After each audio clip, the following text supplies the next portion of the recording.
So I have 8 random questions here. Okay. You pick 3 numbers, 1 through 8. They correspond to a random question, and that's where we start. Yup.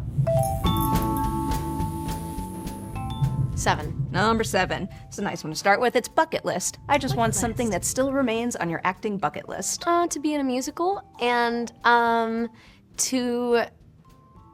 it's always on my bucket list to like attend different award shows. Like I just want to go to the Oscars so bad someday. Like I just want to go even to just like watch everybody walk down the red carpet in their dresses. But to be in a musical is definitely high up there. Have you never been to the Oscars with No, everything I've not you've been to accomplished? Oscars. You Oh my don't get goodness. invited? I feel like at the very least right now you should present. And also, I'm not just saying this, but like your time is gonna come. I feel like I've been saying and thinking it for years, but your time will come. Oh my gosh, I don't know about that. If you had the opportunity to be in the movie musical of your choice, what would you pick and why? The movie musical. Heathers the musical. I'm obsessed. Heathers is. I don't seem like it because I feel like I have a very like bubbly personality and like I wear a lot of pink and like I'm very like florals and anti this aesthetic. But I just love like a little darker like I want like the Labyrinth or Heathers. Like that is my jam. Or I'm just like I'm very big into like heavy metal and horror movies and that's like my whole vibe. But I don't metal too. Yes. Tell me. Give me a band of choice. I have like System of a Down on my wall. I saw Korn. I've seen Limp Bizkit. I love like recently like Ice Nine Kills in Kublai, Texas, and Evanescence and Flyleaf are like my all times. I'm big into that. So like yeah, definitely like the Labyrinth or Heathers because I love like a little darker. Oh, moment. I'm rooting for this now. Yeah. All right, so that was your first pick. What is your second number? 2. Number 2 is scene swap. If you could swap roles with the actor of your choice in any movie just to try one specific scene of theirs, who would you pick and why? The possibilities are endless. It could be something that you're in or just something that you love. I want to be Peeta in the Hunger Games and Catching Fire whenever he's sitting up there and he goes, if it wasn't for the baby. If it weren't for the baby. All right, this is news. Let's find out more. That's a good answer. If it wasn't for the what? Oh, we will come back to Hunger Games. One of my favorite franchises of all time. Also, I feel the same way about Scream. I can't act for anything, but when I was in film school, the dream assignment that I got was we had to take a movie scene that we loved and film it all as a oneer. So I chose to do the entire like end kitchen set piece for Scream in a oneer. And there was like fake blood smeared all over my apartment walls for months, and I just loved it. Oh my God, I'm obsessed with that. That's so fun. I still have that exercise. Third and final number. Third and final number. Pressure's on. I want you to. I love this one. What is the seemingly simple everyday thing that a human being does that's most difficult for an actor to replicate on set? Things like fake sneezing, fake waking up. I was literally just about to say sneezing. I don't have a problem with waking up. I feel like I'm okay at it. Yawning, sneezing. I have a really hard time with like dry heaving or like pretending that I'm smelling something bad. I had one scene, so dark. I had one scene in a movie one time where like I open a box and there's like somebody, there's like dead smells. And like I had to like do this thing where like I dry heaved or something. And I just like couldn't, I was like, I just felt so awkward like doing it. I don't know. I guess I just smelling something bad and dry heaving. We used to ask a would you rather question all the time. Would you rather have to fake sneeze or fake vomit? I feel like fake vomit because then you have something and you're like, bleh. But okay. Like dry heaving is another thing. Dry heaving scares me. I don't know. Be afraid to throw it for real. I can't do it. Could never. No, me too. I'm also like, I do have a really bad like gag or like dry heave reflex if I smell something or like at textures and stuff. So it's like every once in a while, whenever I'm doing like a throw up scene or like something like that, I'm like, I get a little icked out. Can I put you on the spot? Yes. You veered away from the fake sneeze. Can I get your best fake sneeze? No, you can't. I won't sit here and embarrass myself. Someone did this cheat recently and I thought it was brilliant. They did that thing where you're like, oh no, it went away. And I'm like, yes, because that's like a legit fake sneeze. Well, the thing is, my sneeze, whenever I sneeze in my everyday life, like sounds fake. Like it's really stupid. It's really stupid. Like I sneeze really high pitched and it sounds like it. I always seem like I'm fake sneezing. It's one of a kind. It's one of a kind, and it's yours. I feel like I have to give you at least one of these regretting you ones that Please I put do. on the list. Wait, sneak me a number. Pick either 3, 4, or 6. 3. 3. 3 was my pizza one, just because this is brought up in the movie. What is your ideal kind of pizza, and where does it come from? This happened to me today. I had like this interview this morning with IMDb where like they gave me a pizza and it was so weird. It was from okay. So either like Papa John's, just cheese, just regular cheese from Papa John's. Papa John's is underrated. Papa John's is underrated. Cheese pizza from Papa John's, and like those little like brownie things that they have, whatever. Don't even talk to me. Or everybody in Texas makes fun of me, like my family, my friends, Mason. Everybody makes fun of me for this. I love Cece's Pizza. You're from Texas. Oh, no, I'm not. Are I you was not? just visiting. Are you? I was like, are you from Texas? Okay. No, I visit a lot because I like Austin quite a bit. Because you said that you just got back from Austin. I was like, damn it. Okay.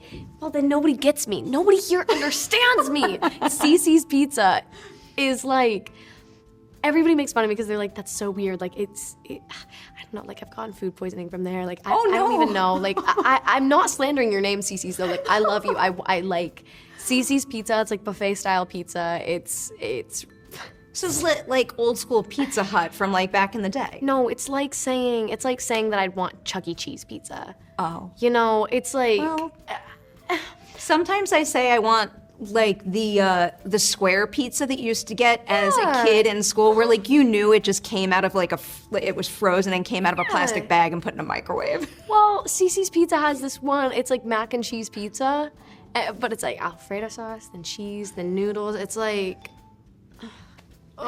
that's like my death row meal is Cece's mac and cheese pizza.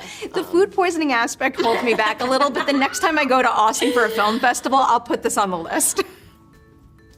And when you come back for your 3rd Collider Ladies Night, I'll report back. Okay. Oh my God. You don't have to do that. It's like you look it's like so it's a hesitant me right now. thing. It's like I respect the me thing, though. it's a me thing, you know? I want to appreciate and understand the me thing, so maybe one day. Okay. What's up, everyone? Welcome back for a brand new edition of Collider Ladies Night. We have Mckenna Grace returning to the show. Well, hello. I love hearing about an actor's earliest moments of like feeling movie magic, feeling that acting is an itch that they need to keep scratching. So do you remember some of the earliest roles, some of the earliest scenes you've done that just felt so right, now you have to keep chasing that feeling? I remember like sobbing at the door in Gifted and being like so in it, and it was also, I was just like so young, and it was just so like fulfilling getting to like perform like that, and also like getting to slap Chris Evans. Like I was like, I don't know, I just remember like those scenes were so like very visceral and very emotional, and just like getting to get myself to a point where like I'm so hysterical, as like terrible as it sounds. It was just so interesting to me, and such like a I don't know, I just love getting to do scenes like that feel so like visceral and guttural and devastating at times, and just getting myself to those places. And also like with Ghostbusters, just getting to watch it on screen and see how big and wild everything was, and how far-fetched all of these ghosts and special effects and everything that got added into the process after. It was so like magical to see. Yeah, I don't know. I even just like Handmaid's Tale, getting to be on there with like the iconic little dresses and the bonnets, and get to be a wife and walk around smoking my cigarettes. It was just so cool to see myself so like different than who I am. Because again, I feel like I'm such like I feel like I'm a very like I don't know, energetic person. So getting to see myself be so like subdued and angry and intense, it's just like fun and so fulfilling getting to transform into people. Yeah. Handmaid's Tale so good. I was just talking to Max last night about his Oh new my movie God. Shell, and it's Oh so my good. God. I just want Handmaid's Tale to always get the credit it deserves, because like season 1, like the bar was set so high, and then it never dipped. Just exceptional from start to finish. Some of that answer was making me think of this question, because I've seen you do so many things that, like, I am not an actor, but would terrify me. It just seems like you are consistently a fearless performer. So that always makes me wonder, is there any particular character you've tackled or a scene that you've done that like now makes you think, I was so scared, but I crushed that and now I can do anything? A lot of Hunger Games has been like really, I'm still in the process of shooting, but it's been very like, you know, it's like, it's so, I've never done something that's so physically challenging. There's a lot in that that's been fun, but so terrifying. There was a show I did called A Friend of the Family, and so much of that was like, honestly, one of the most creatively fulfilling projects I've ever done. It's one of my proudest things that I've gone to be a part of, but there's just so many scenes in that I was so nervous to film, and it was so scary playing like a real person, because I was playing a real life crime case. And so getting to play a real person, and also the person I was playing who was abducted and brainwashed and all of these things, I got to act alongside her. And so that was really nerve-wracking. And on a lighter note, in this movie, running and jumping into Mason's arms. That was so nerve-wracking. I don't know why. I was like, what if he drops me? Like, what if I've just never done something like that. But that was like so nerve-wracking, and now I've done it. I'm like, oh, I can do that anytime. What a cool range of answers. It just like, it speaks to like a big reason why I love your filmography so much. Like really, like the variety in your work is endless, and that's one of the coolest things ever. I was gonna save this for later, but you brought up the Hunger Games, so I'll just ask my 2 questions about that. So I got 2 favorite film franchises out there. Scream is one of them, so you know I'm gonna go there eventually. But I love the Hunger Games movies. I love all the books. And I will say, when the new ensemble was announced, literally every single person they announced, I'm like, oh my, that's perfect.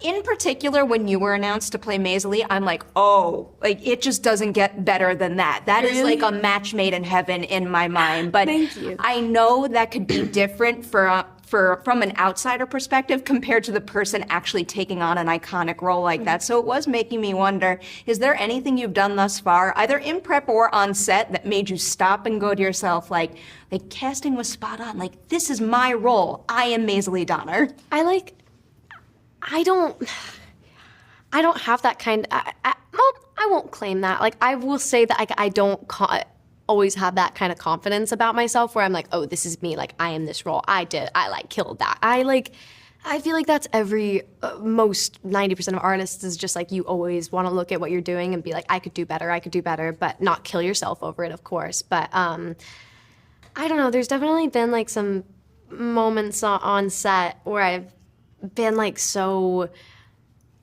like I can't even talk about them yet. But it's just like, I just like am looking at what I'm wearing, or I'm looking at myself in these outfits, and it's just like, how did I get here? Or I mean, it's all leaked online. Like we just shot, like we did the reaping, and like hearing my name get called and like walking up there and everything is like, I don't even know. It was like the craziest, most surreal experience of my life, but I feel like that just adds to getting your name called in the Hunger Games. And it was like, I don't even know. I'm still every day proving myself to be this character, and I feel like I won't fully know. I feel like I am Maisie, but I feel like once it comes out, I can really determine how I feel with what I did.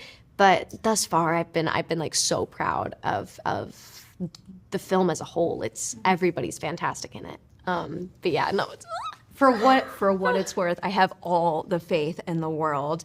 Just to give somebody else in that ensemble some flowers, and again, I will stress this is an unfair question because literally every single person announced in that ensemble had me jumping for joy as a big fan of the book. Can you maybe pinpoint someone who did something on set that might make you tell moviegoers out there, like, you think you know what they're capable of, but just wait until you see what they do in this film? Joseph, yeah. Joe is like... Ugh, like just his performance is like everybody's gonna be like freaking sobbing in the theaters. It's like It's rough. It's rough. Because I'm like supposed to be like me and like most stuck up girl in town, but it's just like I'm watching him do his thing and like, ugh. Like it's very gut punchy. And and Glenn Close as Drusilla.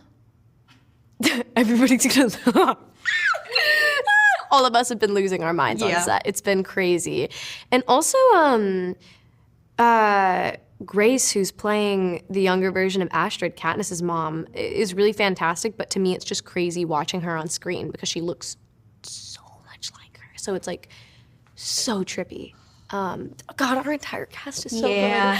Everybody's so good. You got a special group. So clearly I jumped ahead with that question, but I want to talk a little bit about how your craft as an actor has evolved. But I want to start by letting you, I guess, put a spotlight on some of your past co-stars. And we can include Regretting You. Actually, we can include Hunger Games if you want. But I am fascinated by the endless amount of acting techniques that are at your disposal. And I love hearing about all the unique approaches to your work as an actor. So of all the co-stars you ever had, can you name one who had the most similar approach to the work as your own, where the second you met them, you're like, oh, we're immediately in sync? But then I also want an example of the opposite, someone who challenged you to adapt and maybe even try something new and for the better.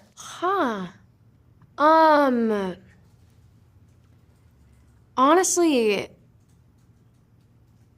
because I've been a child actor so much of my career, I really do find that, like, I've mostly just been a sponge on all of these sets and just trying to kind of learn from everybody around me. And even still, like, I feel like such a sponge, just like wanting to soak up everything that everybody's saying and everything that everybody's doing on these sets. But since Mason and I are, like, you know, same age, same, we feel like we're kind of on the same playing field. I mean, he is so talented and one of the most talented young actors I've gotten to work with. And just like getting to watch him do his thing is always incredible. And it was so fun to get to watch him like act in front of me. But that was definitely somebody that I was like instantly like, okay, like, yeah, we're in this together. Yeah, Mason for sure on that front. We were like so in sync on this. It was really, really special. And then it wasn't an acting partner, but somebody that I find really challenged my approach in acting and changed it.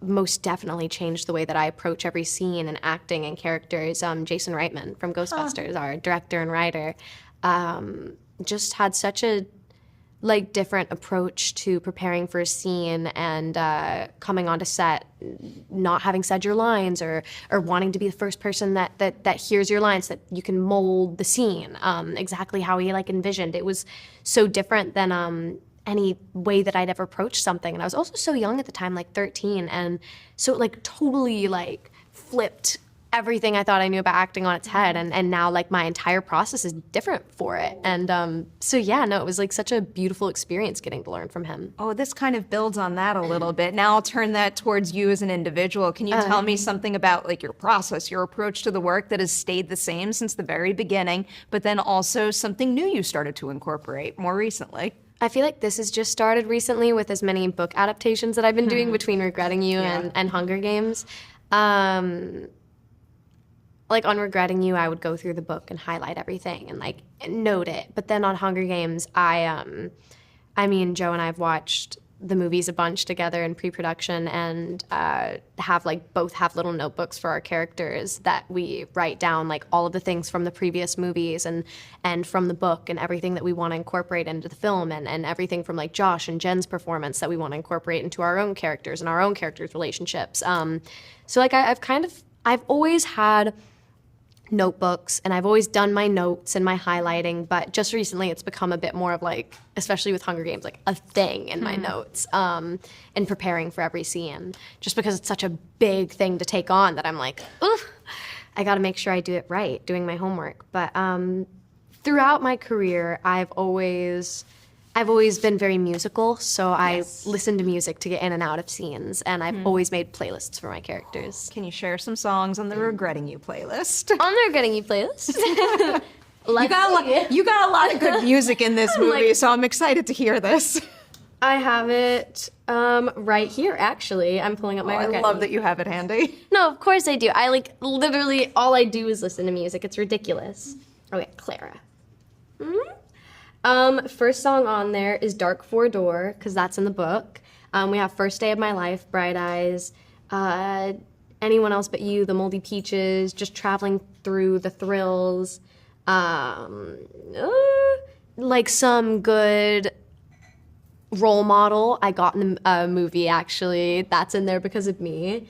I have a lot of Boy Genius, a lot of Big Thief, a lot of Bright Eyes, Car Seat Headrest, Pavement, Wilco, Big Star, Pine Grove. It's like this playlist is 20 hours long. So I'm going to go home and construct a playlist based on everything you just listed. Do you have all of your character playlists? Yeah. Do you keep all of your character playlists and all of your notebooks? Yeah. I have all of it, always. And at the end, I just haven't had a film that's come out in theaters or anything in so long, even though I've been shooting, so I haven't been able to post my little playlists, but usually I will. I feel like you're nonstop. I feel like that only just computed in my brain now when you said that. No, I have not taken a break in years, but just films take so long to come out sometimes. I actually asked you this question the last time we spoke that kind of aligns with this because, like, from my perspective, like, you're nonstop. You're constantly working. I think that's a wonderful thing. At the time, I had asked you what you do for fun on the side, and I think you had said skating at the time. Yeah. I miss skating so much. I used to be like a little trick skater. I'd go to the skate park in my roller skates, like do grind on the coping, do my little tricks, my cartwheels, my splits, whatever. But then I had a spine surgery and I do not skate anymore, which is very sad. What has filled the skating void? I draw a lot. I have a little sketchbook that I carry with me on set. It's falling apart right now, which is sad. No, that's a good sign. That's a loved sketchbook. It's a very loved sketchbook. I draw. I listen. I play a lot of music. I've been trying to learn heavy metal on my electric guitar. Can you do screamo? That's my dream. When I performed Lollapalooza last year or the year prior, and I covered Limp Bizkit. But I was gonna cover a Flyleaf song, but I couldn't figure out how to scream. It was really sad. Just because this is fresh on my mind, because I just came back from Fantastic Fest, which is in Austin. Have you ever seen the horror movie? It's not really horror. It's more like, it's got horror comedy tinges. It's called Deathgasm. No. It's like a mix of genre filmmaking and a love of metal music. I highly recommend it. Oh my God, it's yeah, wonderful. I'll and watch it. They just made their sequel, but I very yeah. much recommend seeking out the first one while we wait for the second one to come out. Okay, So good. It's so good. Before I jump into regretting you, I will be annoying and squeeze in my Scream question because my second favorite franchise of all time, the only one that tops it, is Jurassic Park. I grew up loving the original movie. It has shaped the movie lover that I am today. I know you probably are not allowed to tell me very much at all, but you've done a lot of genre movies over the years. So the first question that came to mind with this is, can you tell me a horror filmmaking first you experienced making Scream 7? There was a lot of firsts. There was a lot of horror filmmaking firsts that I cannot say yet. I had a feeling. I did lose my voice.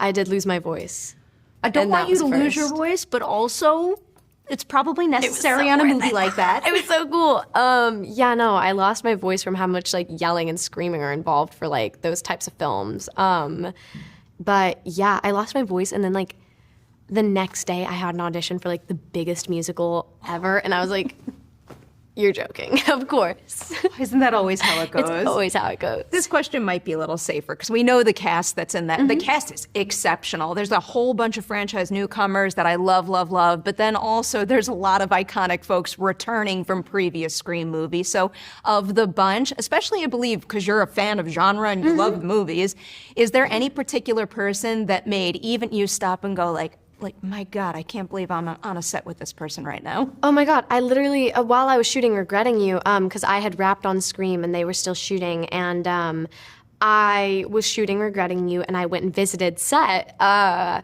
I just got to sit there and watch, Sidney Prescott in front of me, do her thing. And I was just totally tripping. No. Getting to be on a set with Neve Campbell. Mm-hmm. Nobody even talked to me. Nobody even talked to me. Oh my God. I get that. Yeah. Do you have a favorite Scream franchise set piece from a previous movie? Oh my God. I mean, just the kitchen from the first one is so like big and iconic. The house from the first one. I'm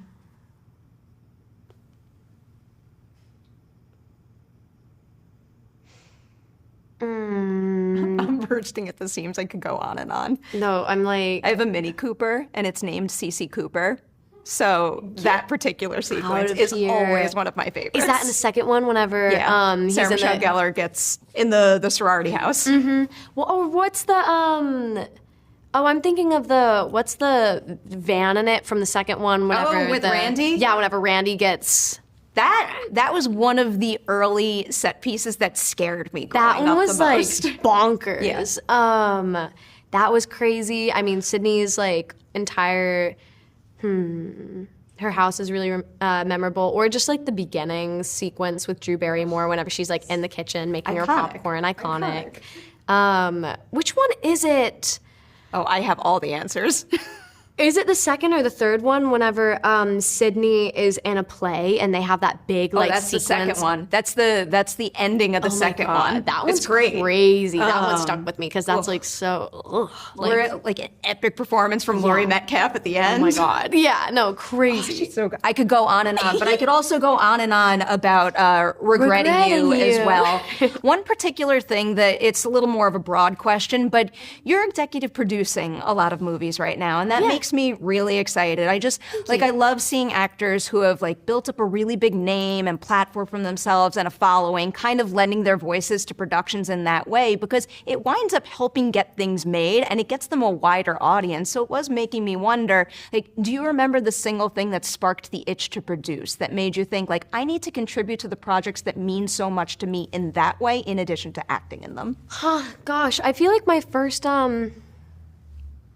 I mean, there was a book that I was adapting into a film for years and years. It started whenever I was like 12, and I mean, I still have email chains about it, like to this day, called Rabbit Cake, and that was kind of my first time stepping into a producing role. But for me, I feel like what really made me start wanting to do that was when I was 15, I wrote a sequel to a film called The Bad Seed, and I wrote it with my dad, and to me, that was so special, getting to write something and do it with my dad and get it made and produce it and star in it. And I wrote it, and it was such like a big moment for me. So even still, I find that I just want to do anything involved on the behind the scenes part, because I again feel like I have so much to learn from everybody around me, but also filmmaking, I want to direct someday, and I love writing scripts, especially with my dad. And it's just like, as a young girl, I would always think, like, if I'm not getting the parts or playing the parts that I want to see for myself or that I want to see for other young women or just people around me, why not just, like, write them and create them yourself? So I always wanted to, like, take matters into my own hands. And so getting to be an executive producer on things like this is so special to me because, I mean, particularly with Regretting You, it's my first time being a producer as an adult.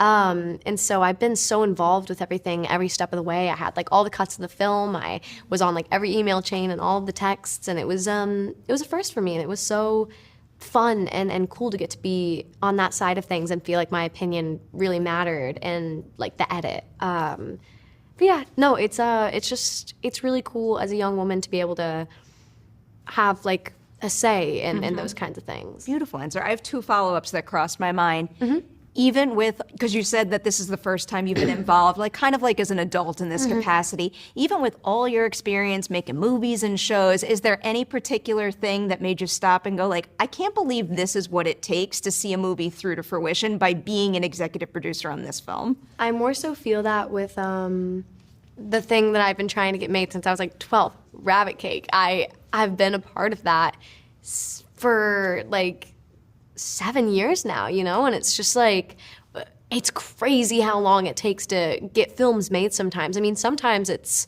like you write something and then it gets picked up and it's boom, like out there. But then other times you're working on these. And I mean, I know that they were working on getting Regretting You made for years and years and years before I ever became a part of it. So it's just crazy how much goes into these films, especially before we even know about them. Don't let go if you want to make that. No, of it's course. It's gonna happen. I can like feel the passion like radiating from you right now. Yeah. It's gonna happen. The other producing question I had for you, because correct me if I'm wrong, but Dave and Allison are also producers on this. How does that change, I guess, the on-set vibe or the collaboration with your co-stars when you're all involved, not just as stars of the movie, but also in the producerial capacity too? It was really fun, particularly on the last week of production, because I really kind of learned on this one to step into that role, because it's like I never wanted to be like, you know, I'm the youngest producer on this, and I'm also like one of the younger people on set, and I'm also, I feel like as a young woman, like you never want to, or just like a young person in general, you never want to overstep your bounds, or you never want to like step on anybody's toes. And so like the entire time I was like a producer, but I was like, yeah, guys, like I feel like we should do this.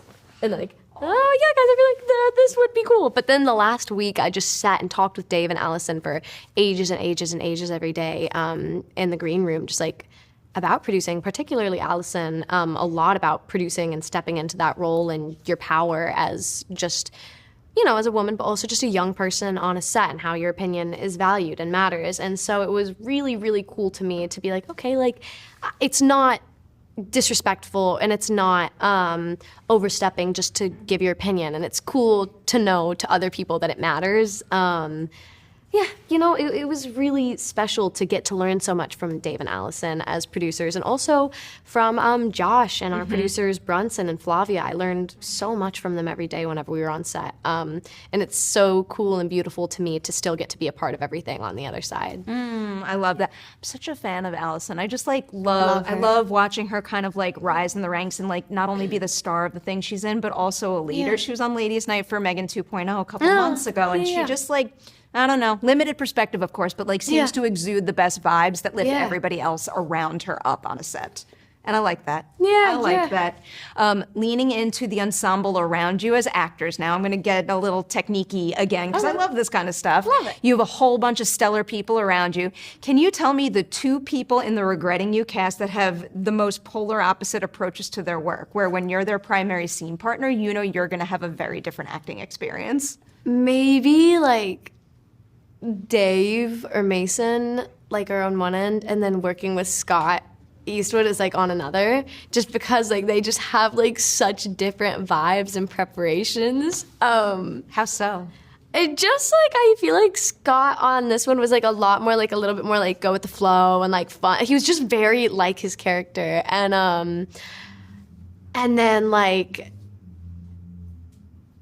I don't know, I feel like it was a bit more like of a serious, like, you know, deeper thing for whenever I was working with, like, I guess, yeah, with like Dave, I felt like it was always like we had very like brooding conversations in our scenes, and it was very like, you know, like dramatic, and this is the dramatic side of Regretting You, and like we're in this. But then like with Scott, it was just like very like, you know, we're doing the thing and having a blast, and he was also like so specific about certain things. It's just like, it was just, they had like similar approaches, but very different vibes in our scenes that we were doing, I suppose. I feel like everybody had very similar approaches, though. It was never like polar opposites, but they just had very different vibes with their characters. So it felt like polar opposite scenes. I'll lean into that. Is there any particular, I guess like an ensemble scene in the movie where you looked around at your co-stars and were like we're really the perfect people to play like this family and this extended family? Probably like the beginning of the movie, whenever it's like all of us together, and like it's the family plus Dave and Willa and Sam and Scott, and it was just like so fun getting to see everybody do their thing, and like everybody just kind of like improving and having a good time and messing with each other. And Sam kept on improving. Like Sam is so good, so funny, so funny. I met Sam for the first time at South by Southwest this year. And I'm like, yeah. oh, like you're just gonna go up and up and up and up, aren't you? God, I'm obsessed with Sam. Like, so funny. And that line in that scene, they improved the like bit about just because there's a goalie doesn't mean you can't score. And then Dave's like, your mom always says that. Like they were just improving. I got a big laugh the other day too. So made me happy. funny. I know, and that was just fully like spur of the moment. So good. But that was definitely like a moment for me. And then like getting to do like the first kiss stuff with Mason, like getting to have all of that dialogue was the first time where I was like, oh my gosh, like we're actually like playing Amelia and Claire. Like this is so like sweet, you know? Such a beautiful thing to have. I'll put the spoiler warning up if you want to answer this with a spoiler, but just to tap into some of the wonderful scenes you have here. Going into filming this movie, which scene did you think was going to be the most challenging for you? And ultimately, was it, or did a different scene in the movie catch you by surprise? I don't want to talk about it, but there's like one scene in this movie between Mason and I that was kind of a first for me. Okay, and also for him, if you know what scene I'm talking about. And so it's like, that was kind of a really big deal for me going into this. But it was just like, kind of just like funny and like silly and stupid. And like, just like fun. Like it was just like so funny. But also like very nerve wracking. But then the scene that kind of caught me off guard that actually ended up just being like randomly, not difficult, but just like what on earth was after we find out about the accident, there's just like a 5-second clip of me and Dave and Allison all in a room just crying together. And it's like we did that for like an hour and a half, and it's just all of us like hysterical in this room together, and we could just hear all of us crying in different ends of the room. And I watch it now and it cracks me up because Dave's also in the back of the room, like, and like he's giving this like very moving performance, but I'm like, why is he mogging all of us? It's so dumb because I'm like, I have snot all over my face, and Dave's in the back of the room with this baby, like looking like very like stoic but like intense, and it just makes me laugh. But that caught me off guard because we did that for like an hour and a half. Baby was almost distractingly adorable. Yeah, no, literally. It's so cute. I do want to ask you a couple spoiler questions, but before I do that, just because talking about the reaction to Sam's line in the movie is making me think of this. I was in that screening room the other day, and it just seemed like that room was filled with people who were there because they love you and they wanted to support you. And I'm just curious what it was like being in a crowd like that and feeling the enthusiasm from them regarding something you poured so much time and passion and care into.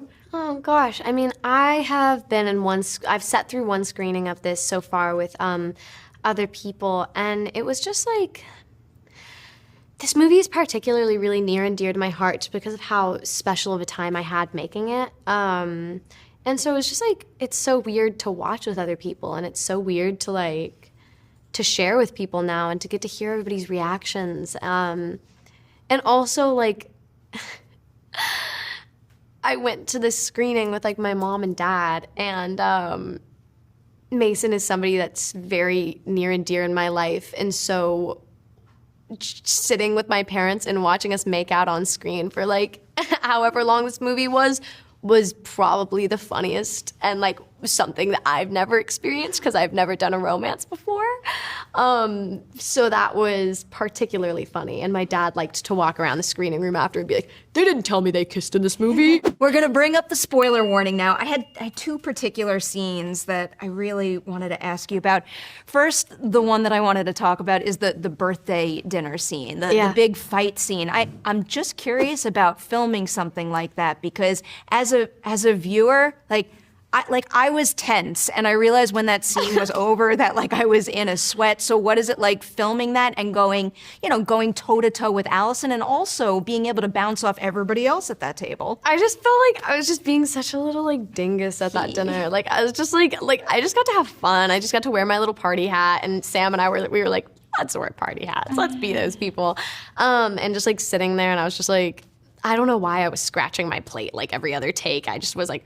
And Allison would improv things, be like, don't, and I just look at her, like it was so fun. It was just, I've never done anything like that, and it was just so silly, and I just felt like such like jerk that scene. I was just like torturing everybody at the table. I was like, why am I evil now? But it was really hard to like stay in it and not laugh whenever Mason drinks his thing and like chokes on it. And like some takes he would spit it on the table or he'd like choke on it and actually end up coughing. And I'd just be sitting there like trying not to laugh. It was really bad. There was a lot of takes where I was just like staring down at my table and like trying not to laugh. But no, honestly, that was such a insane and fun scene to shoot. I've never gotten to do much like it. Like the closest thing I have to that is Handmaid's Tale whenever I'm like at the head of the house table, but that was way more intense and scary. But it was really fun. It was really fun getting to be kind of an antagonist for a scene. You're very good at it, and I feel Thank like you. I know that their situation is very specific. There's something about the mother-daughter tension, particularly in that scene, that I feel like a lot of daughters who have acted like jerks towards their mother, which I still do even at my age today. Of course. I feel like it could be very relatable to many people out there. This might be too hyper-specific, but it's one of my favorite lines of the movie, and it's one of my favorite line deliveries from you. It's when Clara tells Morgan, "But they did it to you." Yeah. It cuts through in such a deep way. What is it like tackling a line like that where like that line has to reflect like the weight of the growth of their relationship and also reflect the fact that this is a point where they're coming together more than ever? Yeah, I felt like that line for me was really, I mean, it's basically like the entire thing of the movie. It's like, how could they do that? But like how they did that to you, somebody who did that, who did everything for them. I don't know, I thought that it was a very good, perfect sum up of what happened to Morgan in the film. And I thought that it was really special that I got to deliver that line. But that scene as a whole, we kind of went over it a million times and changed some of the lines. But there was like still so much as Clara I would have loved to ask and say in that scene. But for sake of film, we only got so much in there. But I was so glad that that line was in there. That line holding so much, though, is like such an achievement. I was so impressed by that beat and many other things in the film. I was impressed by it, but now I want you to be impressed by your own work because we end every single Collider Ladies Night with this particular question. I love that in film and television we give each other awards. I think we should keep on doing that. It's great, but I find that nobody stops and tells themselves good job as much as they should. So I want to know something you did in regretting you that you're always going to be able to look back on it and say, you know what, really proud of what I did there. I don't know. I look back at this film as a whole and I'm just like really proud of it. I'm just like really happy with this movie. I think that it's so fun but also sad, and it was my first romance, and I look back in this and it was such a, like, I'll always look back in this and think that it was such a special moment in time for me, especially like getting to make this with Mason, who I was already so close with beforehand. It was it's just like special to get to look back on that. And it's like weird to look around and see all, like, I always stare at this poster that's behind you because it like is so funny and totally trips me out. But it was just like, I have such a nice family off of that film, and Mason and Josh and Flavia and Brunson and Dave and Allison. And I just think I'll always look back on this and be like, I'm really proud of the work I did, but I'm also so proud of what I learned and all of the connections I made. And it was one of the first films right now where I feel like I look more like myself as well.